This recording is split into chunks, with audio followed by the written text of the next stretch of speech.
19위부터 공개합니다. 러시아 총리가 밝힌 1급 기밀.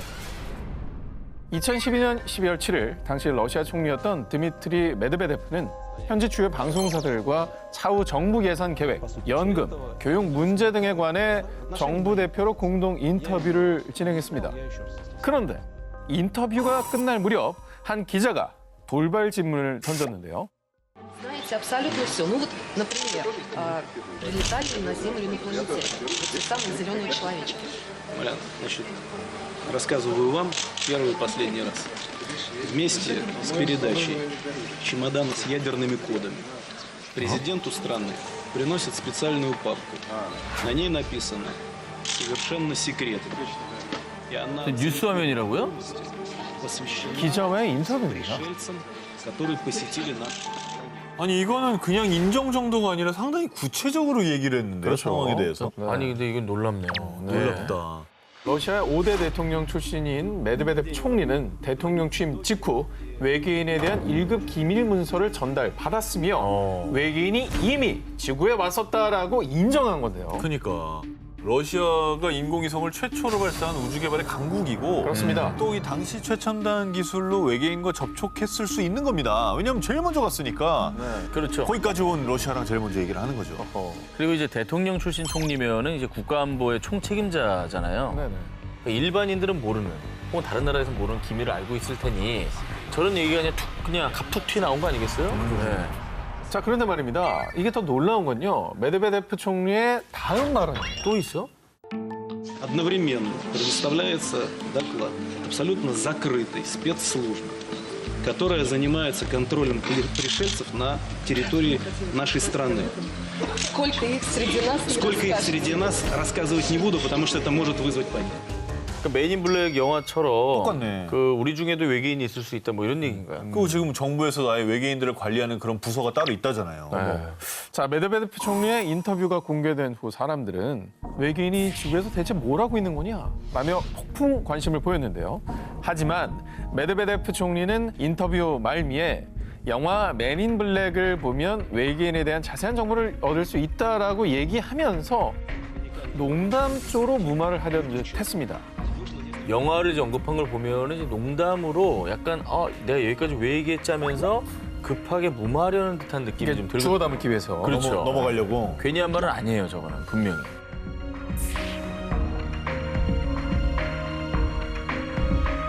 외계인은 있다 싶고 18위 공개합니다. 미국 세상에 이런 보험이?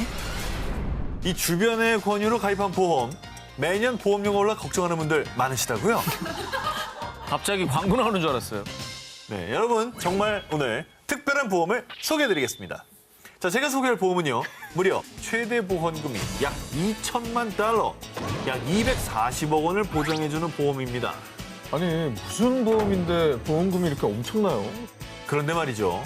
이 가입할 때 드는 보험료는 19.95달러, 심지어 1년에 단돈 2만 5천 원. 자, 대체 이 보험의 정체가 뭐냐? 1987년 미국의 S보험사에서 출시한 UFO 납치 보험입니다.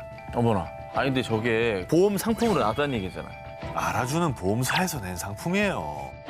S보험사 공식 홈페이지를 보면요. 이 보험 없이 지구를 떠나지 마세요. 이 문구를 딱 내걸고 있습니다. 지난 수백 년간 전 세계에서 목격된 UFO. 그리고 침대에서 자고 있다가 외계인에게 납치됐어요. 제 몸에 바늘을 꽂고 생체 실험을 했다고요. 그렇죠? 이렇게 UFO에 납치된 피해자들과 그들의 가족을 위한 보험이 만들어진 겁니다. 피해자가 어빈 존재하기 때문에 만들어진 보험이라고 생각할 수 있겠네요. 자, UFO 납치 보험에 대해 좀 더 자세히 소개를 해드리면요. 먼저 보험 가입자가 UFO에 납치됐을 경우에는 1,000만 달러, 약 120억 원을 보장받게 되고요.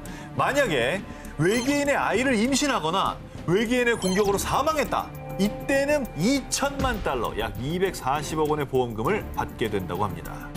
근데 이제 중요한 게 실제로 UFO를 목격했던 사람들이라면 아마 이 보험은 무조건 들지 않을까요? 당연하죠. 네. 네. 자, 이제 보험도 맞춤 서비스가 필요합니다. UFO 납치 보험이 당신을 지켜줄 겁니다. 외계인은 있다 싶고 17위를 공개합니다. 외계에서 보낸 정찰기. 제2차 세계대전이 끝난 후 시작된 미소 냉전 시대. 1957년 소련이 세계 최초로 인공위성 스푸트니크 1호 발사에 성공하면서요. 큰 충격을 받은 미국은 이듬해 미 항공우주국 나사를 창설. 그 뒤 양국의 우주 전쟁이 본격화됐는데요. 그런데 1960년 2월에 발견된 의문의 인공위성 때문에 전 세계가 큰 혼란에 빠졌습니다. 아 왜요? 인공위성이 뭐 어떻게 됐길래? 일명 흑기사 위성이라고 불린 이 인공위성이 논란이 된 이유. 그 어느 나라에서도 흑기사 위성을 쏘아 올린 나라가 없었기 때문입니다. 아 진짜? 그리고 더 혼란에 빠진 건 당시 예상한 흑기사 위성의 무게는 무려 약 15톤.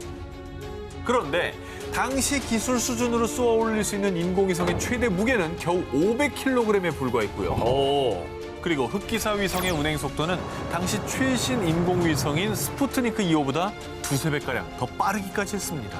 우와. 당시 과학기술로는 절대 불가능한 일인 거죠. 뿐만 아니라 프랑스 파리 천문대 야크 월레 박사는 이 인공위성은 지구에서 발생한 인공위성과 반대 방향으로 운행하고 있습니다. 지구 중력에 구애받지 않는 이 거대한 인공위성, 이 흑기사 위성을 쏘아 올리는 게 불가능한 일이었던 거죠. 아니 그러니까 지구에서 쏘아 올린 것도 아니고 지구의 기술을 뛰어넘는 거라면 이거는 달리 생각할 수밖에 없네요. 그럼요. 네, 외계에서 쏘아 올린 거다. 그런데 더욱 의문인 것은 이 인공위성이 발견된 지 3주 만에 감쪽같이 사라지고 맙니다. 그런데 얼마 뒤 미국에서 처음 입장과 다른 의견을 발표합니다. 흑기사 위성은 미국에서 발사에 실패한 디스커버러 위성의 잔해입니다. 그런데 여기서 또 대반전이 일어났으니 사라졌던 흑기사 위성이 1981년에 다시 포착된 겁니다. 보통 인공위성이 사라졌다, 정상 궤도를 이탈했다라는 건요, 인공위성이 수명을 다해서 일부러 지구로 떨어뜨렸거나 혹은 고장이 나서 우주 쓰레기가 됐다는 거죠. 그렇죠. 때문에 지구의 중력의 일정 범위를 넘어서 지구와 멀어져서 사라진 거라면 그렇지. 다시 돌아올 수 없습니다. 그런데 놀랍게도 이 사라진 흑기사 위성은 마치 누군가가 다시 지구 궤도로 돌려보낸 것처럼 다시 나타나는 아주 불가사의한 일이 발생한 겁니다. 그러니까 이제 미국의 주장대로 인공위성의 파편이라고는 도저히 설명이 안 되거든요. 안 되죠, 안 네. 미국에서 뭔가 좀 숨기려고 일부러 좀 덮은 거 아니에요? 숨기려고. 잔해로 보기에는 이건 조금 문제가 있어요. 그리고 7년 뒤인 1998년에는 미 항공우주국 나사에서 흑기사 위성의 정밀 사진을 공개했습니다. 정밀. 네, 놀랍게도 검은색 외관은 단순 파편이 아닌 정교한 인공위성의 형태를 띠고 있었습니다. 잔해가 아니네. 자네 아니죠? 그 완전체잖아요. 네. 아니 딱 저 UFO처럼 생겼는데 그 SF 영화에 나오는 그 뭐 정찰 위성이나 이런 것처럼 그렇게 뭐 카메라도 달려 있는 것 같고. 보냈나 보다. 그리고 일부 천문학자들은 흑기사 위성의 기록을 분석한 결과 지금은 사라진 흑기사 위성이 2030년경 다시 나타날 것이라고 추측하고 있습니다. 이제 10년 뒤에 진짜 그 흑기사 위성이 다시 나타난다고 한다면 이건 정말로 빼도 박도 못하는 증거가 될 수 있는 거죠. 흑기사 위성이 다시 돌아올 2030년에 과연 무슨 일이 일어날까요? 외계인은 있다 싶고 16일을 공개합니다. 지구에 남겨진 외계인 소장품. 1850년경 고고학자 오스틴 레아드가 현재 이라크 북부 지역에서 메소포타미아 문명 중 하나인 아시리아의 도시 님루드를 발굴하던 중 사자와 황소 조각상, 날개 달린 인면수신 조각상, 태양을 숭배하는 기념비인 검은색 오벨리스크 등 무려 약 3,000년 전인 기원전 8세기경의 유물들을 발견했습니다. 그런데 오랜 시간 잠들어 있던 유물들 사이에서 유독 눈에 띄는 유물 한 점, 그리고 그곳에 있어서는 안 될 물건이 나왔습니다. 뭔데 이거? 유리예요? 뭐 투명한데? 지금 보신 것은 전 세계에서 제일 오래된 수정 볼록 렌즈입니다. 에이 거짓말, 렌즈가 있다고? 저 보면서도 몰라요. 지금 뒤가 저렇게 크게 보이는데. 기원전 8세기인데? 그럼. 일단 저 이제 발견된 지역의 이름을 따서 저 렌즈의 이름을 님루드 렌즈라고 지었습니다. 야 진짜? 아니 렌즈가 있다는 게 말이 되나? 아, 저 시대에? 뭐 궁금하실 겁니다. 네. 이 님루드 렌즈는 흙, 돌, 뭐 이런 것들로 만든 다른 유물들과는 달리 유일하게 딱 하나 수정을 정교하게 가공한 유물입니다. 사물을 3배 이상 확대할 수 있는 망원경 기능을 가지고 있는데요. 그래서 님루드 렌즈는 아시리아의 왕 사르곤 2세 시력 교정 안경입니다. 아시리아인들이 망원경 렌즈로 이걸 사용했을 겁니다. 고고학자들은 안경 혹은 망원경이라고 주장했습니다. 그런데 우린 여기서 이 님루드 렌즈가 외계인의 흔적이라는 증거를 발견할 수 있었습니다. 아, 인류의 발명품 아닙니까? 그렇다면 저 다음에는 저걸 만든 사람이 있었어야겠죠. 그죠? 볼록 렌즈를 이용한 안경은 13세기에 이탈리아에서 발명된 것으로 추정하고요. 그리고 망원경은 17세기경 네덜란드에서 발명됐습니다. 진짜 꽤 최근이네. 저기에 비하면. 시차가 엄청나네. 어마어마한 차이인데? 그럼 이게 그 전에 이미 저런 기술을 누군가 가졌다는 거 아니에요? 이게 그렇습니다. 이제 설명이 돼야 되잖아요. 그렇죠. 이 님루드 렌즈는 당시의 인류의 과학기술로는 설명 불가, 존재할 수 없는 물건이었던 거죠. 그렇다면 결론은 뭡니까? 이건 외계인이 다른 시대에서 가지고 온 물건이다라는 거죠. 야, 신기하네. 자, 그래서 현재 이 님루드 렌즈는 영국의 대형 박물관에서 원래의 주인인 외계인들을 기다리며 잠들어 있는데요. 수천 년을 앞서간 외계인의 기술, 유물은 잠들어 있지만 우리에게 힌트를 남기고 있습니다. 수천 년 전에 외계인이 왔다 갔노라라고 말이죠. 외계인은 있다 싶고 15위 공개합니다. 태양계에서 지구와 가장 닮았고 생명체가 있을 가능성이 가장 높은 행성, 바로 화성이죠. 인류는 1970년대부터 화성에 탐사선을 발사해 생명체 탐사를 진행, 화성이 품은 미스터리에 대한 탐구를 이어오고 있는데요. 자, 그렇습니다. 저희 방송에서도 소개해드린 바가 있는데요. 네네. 예. 화성 표면에서 발견된 그 숫자 기억납니까? 네, 8자. 앞에 5자도 있잖아. 그럼요. 미스테리한 흔적이 끊임없이 발견되는 미지의 행성 화성. 그런데 또 새로운 증거를 제가 가지고 나왔습니다. 놀라지 마십시오. 이번엔 생명체입니다. 에? 아이 아니에요? 옆모습 아니야? 어린애 같은데? 자, 지금 보면은 약간 긴 머리 여자 같잖아요. 그래, 옆모습 같아. 그렇죠. 머리를 이렇게 길게 늘어뜨린 여성의 모습 같습니다. 2015년 나사의 화성 탐사 로봇 큐리오시티 로버가 화성 내 협곡을 촬영하던 중에 포착이 된 겁니다. 그러니까 저 여자를 찍은 게 아니고 네. 쭉 이제 찍다 보니까 걸린 거예요. 황량한 화성에서 유독 눈에 띄는 형상. 두 팔과 긴 머리, 가슴 등 여성의 형상과 너무나 흡사합니다. 외계인 추적 사이트에 따르면 이 여성 외계인의 키는 대략 8에서 10cm이고요. 만약 이 작은 형상이 조각이었다면 쉽게 부서졌겠지만 조각이 아닌 살아있는 생명체이기 때문에 이 형상을 유지하고 있다고 합니다. 그런데 사실 화성에서 인간이 살 수 있는 조건은 이미 과학적으로 증명되지 않았습니까? 2008년 나사는 화성에서 채취한 토양 샘플에서 얼음을 발견했고요. 2015년에는 화성 표면에서 소금기가 있는 물이 흐른 흔적을 발견을 했습니다. 소금, 물, 뭐 이런 게 다 인간이 살아가는데 꼭 필요한 거니까요. 그렇죠. 그것도 화성에서 나온 거를 보면은 정말 이 생명은 존재할 수 있다. 그렇죠. 여러분, 정말 지구에만 생명체가 산다고 믿고 있었던 건 아니죠? 외계인은 진짜 있습니다. 외계인은 있다 싶고 14위를 공개합니다.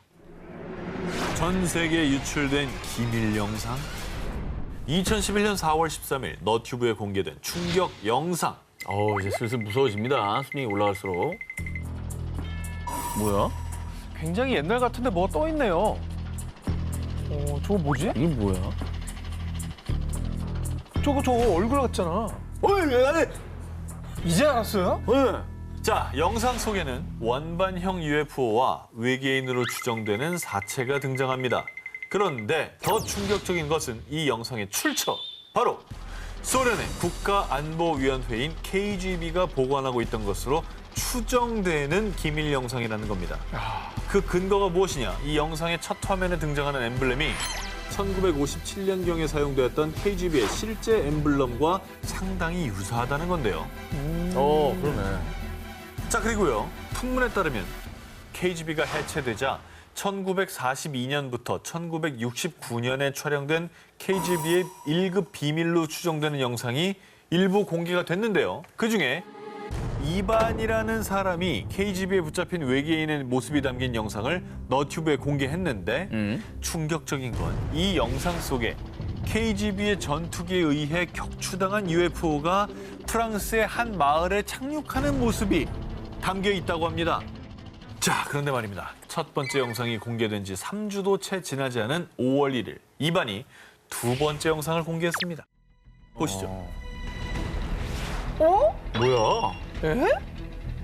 아니, 너무 디테일하고 너무 잘 이건 찍혔는데? 그냥 살아서 움직이잖아. 어머. 이 뭐야? 어머.